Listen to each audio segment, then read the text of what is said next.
In the name of God Almighty, the most gracious, the most merciful. This is another in the series of In the Raw. Brought to you with the compliments of RK's Guyana Free Media, and I'm your host, Haji Dr. Roshan Khan.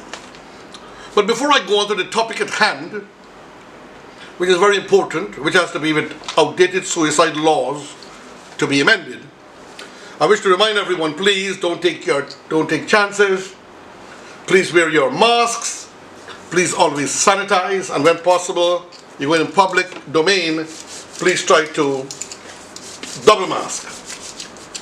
Remember the fingertips, in between the fingers, the palms. Sometimes we forget the thumbs. You go like this, and we forget all the crevices. Also, do try to get your vaccine. I am supporting the government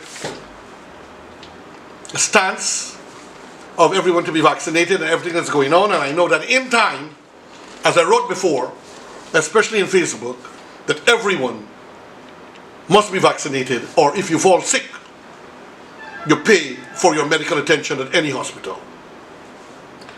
So dear friends and families, in the raw, RK's Guyana Free Media, outdated suicide laws to be amended.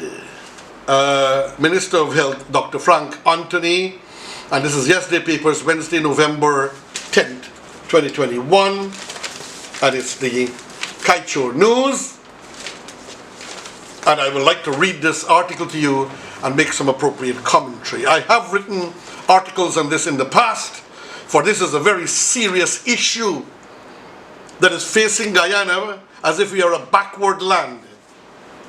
We seem to think that when people were going to commit suicide, they were just criminal-minded in the ancient British style of jurisprudence and law, which we inherited. So when people commit suicide, we have a tendency, or try to commit suicide, or we revive them, we want to charge them and send them to jail. There's a particular case that happened in the newspapers and was published in Guyana, and was published also in the media, in the electronic media. However, I wrote a letter to the media more than once, and they were always published. Now I'm going with the in the raw, for I'm fully in support, and so should you be, because when people commit suicide or attempt to commit suicide, ladies and gentlemen, it is extraordinary circumstances at hand which is damaging these people's mind. Depression, anxiety syndrome, fear.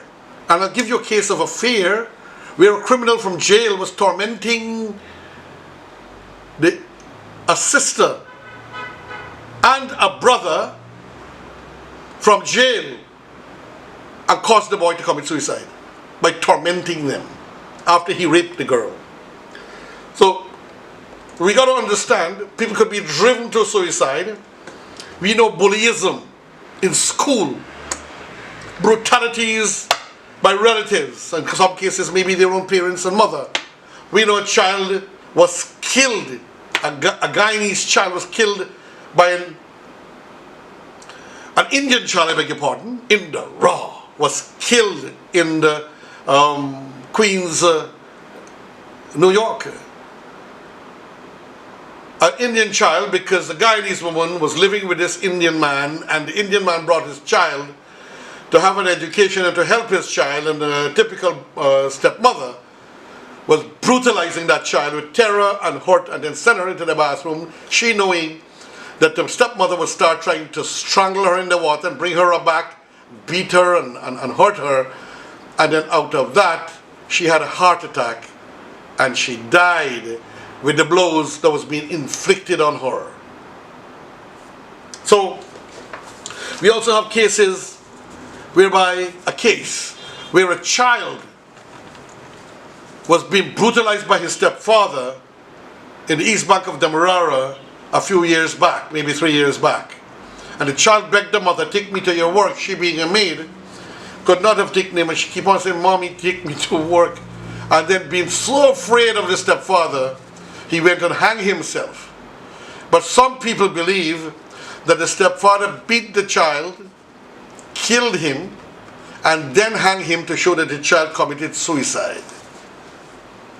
That stepfather, in any case, should have been charged for manslaughter, if not murder. I myself, Haji Dr. Roshan Khan, grew up with a stepfather. In many cases of brutality, I put a knife to my heart and I wanted to press it in. I was about 9, 10, 11 years of age, 12, then 13, and another time, but I guess I was too cowardly, or maybe the hand of God was with me. But I took the brutality of my stepfather at that time, and now that I'm grown, positively. For it has helped me to be positive, to get an education, to study, to work hard, to sacrifice, to read. I'll ask the operator, turn the camera here to show them all the books that I read. Here are some of them books in action that I read. Right, there are many more laying down here. There's some of the back here, religious and non-religious. Right, I study Quran, Bhagavad Gita, Holy Bible, Buddha, the mystery of the ages. All right, Bhagavad Gita, and all of these books here. Look at that. So I study. There are more over there. Look at all of that, ladies and gentlemen. I'm always reading and always studying, and that's only a small part of my collection or cache of books. So the brutality for me was good, because those members of the family who got all the love, for whatever reason, did not turn out good, apparently. So who want to get vexed at me for saying this, they can say that, because I'm grateful to the man who brutalized and beat and knocked me and lifted me and threw me down, hanged me even. Yes, I was hanged by the hand though, not by the neck. And there was always physical and mental torture, but not anything else when you hear that people are being abused. Outdated suicide laws to be amended.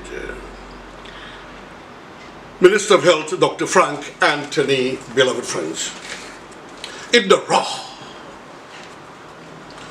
During the opening of the Guyana Mental Health and Wellbeing Conference on Monday, Minister of Health, Dr. Frank Anthony, stated that outdated suicide laws will soon be amended. During his address at the opening of the 3-day conference, Dr. Anthony firstly highlighted that most of Guyana's laws are outdated. In fact, the minister stated that the law goes back to the time of the British and even in the 1930s, and noted the part which states that if you attempt suicide in Guyana, you can be jailed for at least 2 years. And this now, ladies and gentlemen, where is the ludicrosity of which is supposed to be a modern country, poor, yes, getting up there in wealth and class, character and personality, but like I said earlier, when people attempt suicide or actually commit suicide, it's because something disastrous has happened to them. Their body has produced some strange hormones through their depression and through their pains, or through the terror of bullyism and so on.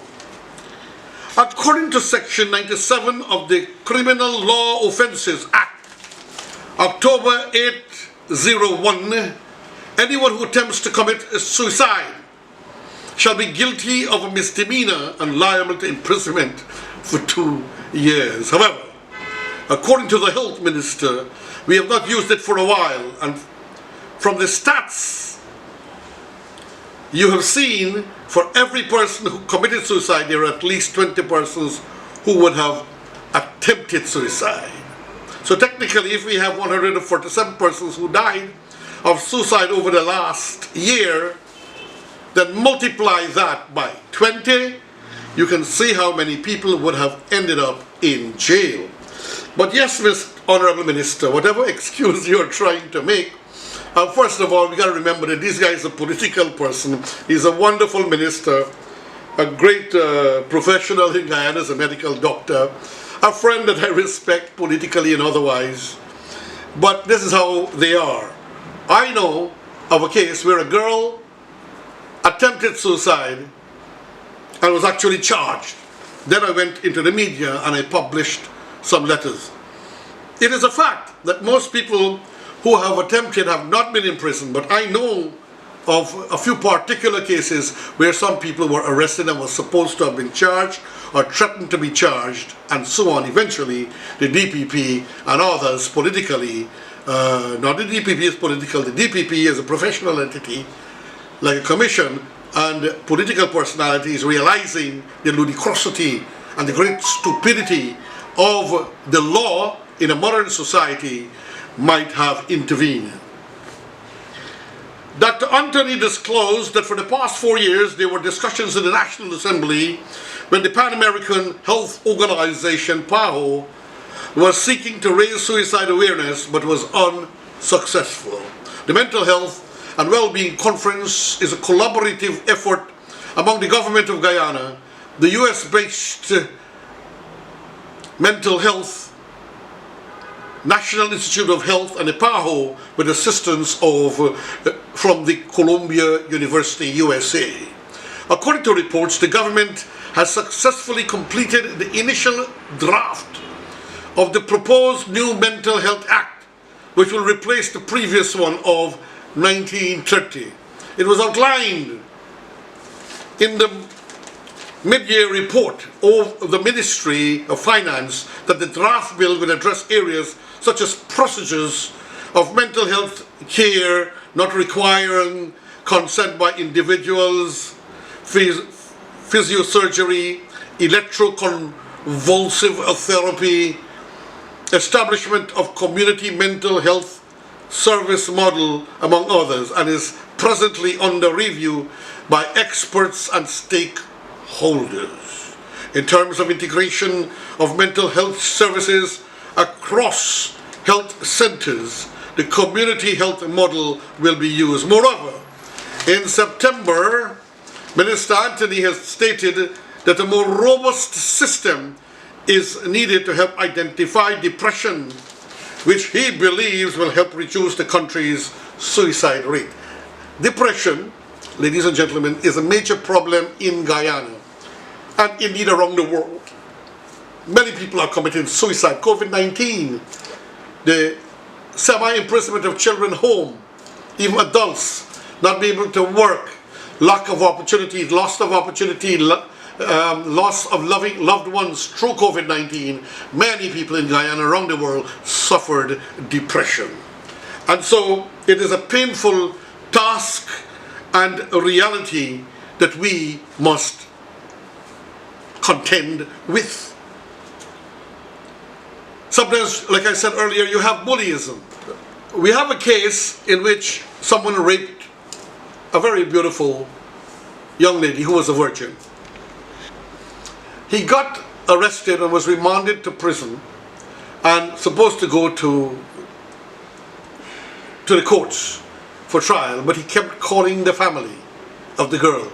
How he getting their number, I don't know, from the jail, tormenting the family, but sending ex-prisoners and former prisoners to murder them and rape all of them, rape the men, rape the mother. They will do all kinds of things constantly.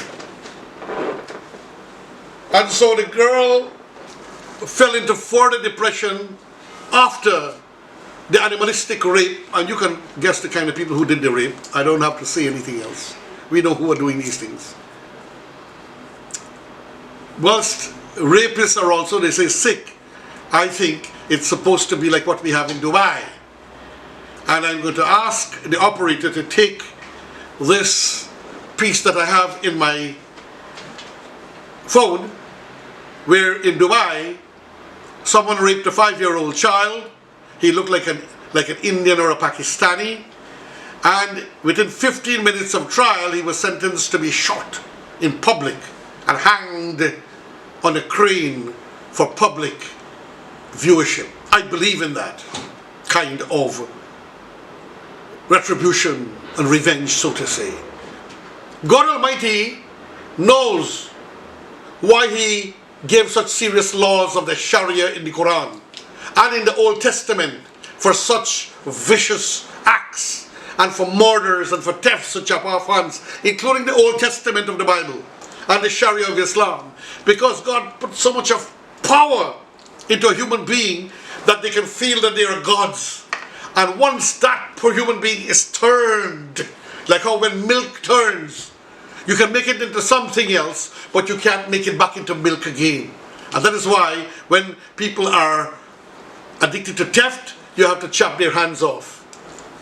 When people are addicted to rape and molestations of female and children, you have to put them to permanently sleep, ladies and gentlemen. I believe in this system. That is the only thing that could turn humanity, chop the hand off, or chop off their organs or their head. One of them has to go. So, rape is a serious thing, and terrifying family is a serious thing. And you know what happened? The brother of that girl, ladies and gentlemen, committed suicide. A young boy, wonderful boy, committed suicide. Another very handsome young man, the son of a former CEO or general manager of the New Building Society, was wrongly accused, was set up, destroyed his career, destroyed his chance to enjoy his pension. Shame brought upon this man's son. He fell into deep depression, and the beautiful poor boy committed suicide. So suicide is a big problem in our country. So in the raw, we are supporting Minister Anthony, the Attorney General, and the government of Guyana.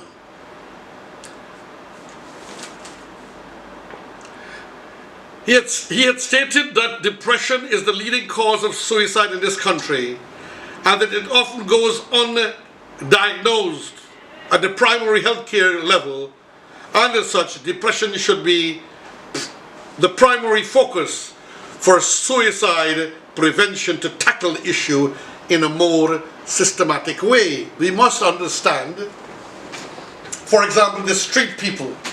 These are mentally ill people. Some suffering from all kinds of depression, deprivation, depredation, and abuse from relatives and family, having been cheated of their NIS by many employers and left to wander the streets in depression. We expect the police to monitor them. And all these mentally ill street people, the police are not trained except in a minuscule manner. They are not trained to handle the mentally health, homeless, the mentally ill health, homeless one in the streets are street people. In the same way, the regular doctors and nurses are not equipped with the necessary education and training to deal with people suffering from depression. So I wish to compliment the Honorable Minister of Health, Dr. Frank Anthony, and the government to setting their mind to tackle this in a more systematic manner. This letter, the minister disclosing that we need to build a more robust system where it will come to our health, where if come to our healthcare facilities, that we are able to detect depression, which is one of the precursors for people committing suicides. So friends and families, ladies and gentlemen, this is a very good way our government is addressing it. I'm sure our Minister of Health will be working in cohesion with Cabinet and such other highly intellectual and caring ministers that deal with the public. Minister of Education, Honorable Priya Manikchand, Minister of Human Services, the Honorable Vindhya Vasini Prasad, and the Honorable Minister of Public Service, etc., etc. And seek volunteer people, retired ones who are willing to work, and to be given a small stipend for travel or so, to work with people and to assist those who are depressed and suffering in their communities. Ladies and gentlemen, let us all be concerned about Guyana, about our youths, about depression. Let us look, see where we have parents, mothers, fathers brutalizing their children in some cases, stepfathers, stepmothers brutalizing the people in their care, and generally people who are cruel and wicked and evil. Your friends and family, this is Haji Dr. Roshan Khan in the Raw. Say thank you and farewell, friends.